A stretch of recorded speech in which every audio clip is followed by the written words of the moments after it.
Hello, मैं doctor Chandrakant पिंपड़े। मैं GHI educational institute की तरफ से आपसे बातचीत कर रहा हूं और आज मैं अलग से लक्षण के बारे में लक्षण की यूटिलिटी बता रहा हूं। ये लक्षण का नंबर है 400।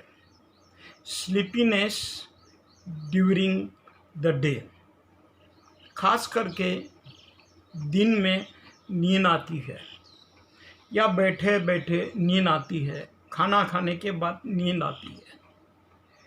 अब बात यह है कि नींद का जो सिलसिला है वो रात को होना चाहिए, मगर इस पेशेंट को दिन में भी नींद बहुत आती है और नींद का इतना प्रमाण बढ़ जाता है कि वो बैठे बैठे सो जाते हैं। आपने बहुत सारे लोगों को ये बात देखी होंगी कि वो चुपचाप बैठे, उनको नींद का अटैक आ जाता है, वो झपकी मारना चालू करते हैं। थोड़ी देर में 10 मिनट के लिए भी वो शांत नहीं बैठ सकते, वो नींद उनके ऊपर छा जाती है। इतनी ज़बरदस्त नींद का ये लक्षण है। दिन भर आप उनको कभी भी बोलो सो जाओ, वो तुरंत सोने के लिए तैयार है। कैसी विचित्र जिंदगी ये देखो। और कुछ शारीरिक सिम्टम्स ऐसे भी है कि रात भर नींद नहीं आती, दिन भर भी नींद नहीं, रात भर भी नींद नहीं। मगर ये जो 400 नंबर का लक्षण है, ये कांस्टेंट स्लीपीनेस है। अब दिन में कभी ना कभी बैठना तो पड़ेगा ही। अब जब जब बैठे तब नींद आएंगी, कुछ भी खाए तो नींद आ जाएंगी। ये कंटिन्यूस नींद की प्रोसेस है। क्या ये शरीर की रिक्वायरमेंट है? नहीं, ये शरीर की रिक्वायरमेंट नहीं। क्या ये सिर्फ थकान है? नहीं, ये सिर्फ थकान नहीं है। क्योंकि हम जब सोते हैं तो हमारे ब्रेन को, हमारे मेंदू को नींद की ज़रूरत रहती है। एक विशिष्ट प्रकार का ऑक्सीजन हमको चाहिए और हमारे मेंदू को विश्रांति की ज़रूरत रहती है। मगर हमारा शरीर खाली जगह पर दिन में खाली समय बैठे तो विश्राम ले सकता है, मगर हमारा मेंदू दिन भर चालू रहता है।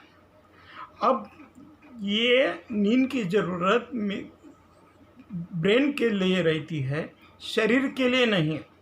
तुम्हारा शरीर के लिए आधा 1 घंटा आप रेस्ट लेंगे, उतना काफ़ी है, मगर तुम्हारे ब्रेन के लिए ज़्यादा नींद की ज़रूरत रहती है।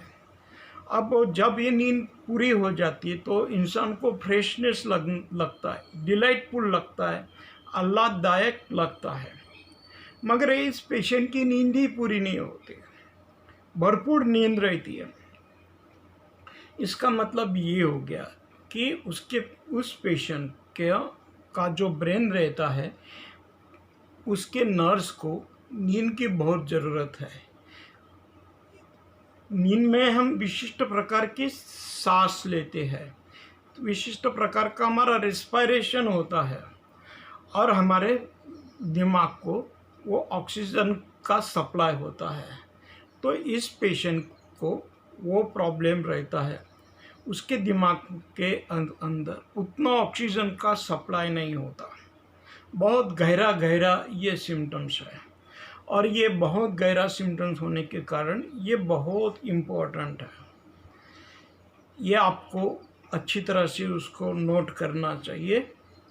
ये लक्षण आपको जगह जगह पर मिलेगा और हर उम्र में मिलेगा। बच्चे में भी ये लक्षण है, जवान लोगों में भी लक्षण है, बूढ़े लोगों में भी ये लक्षण है। आपको लक्षण ये जगह जगह पर मिलेगा।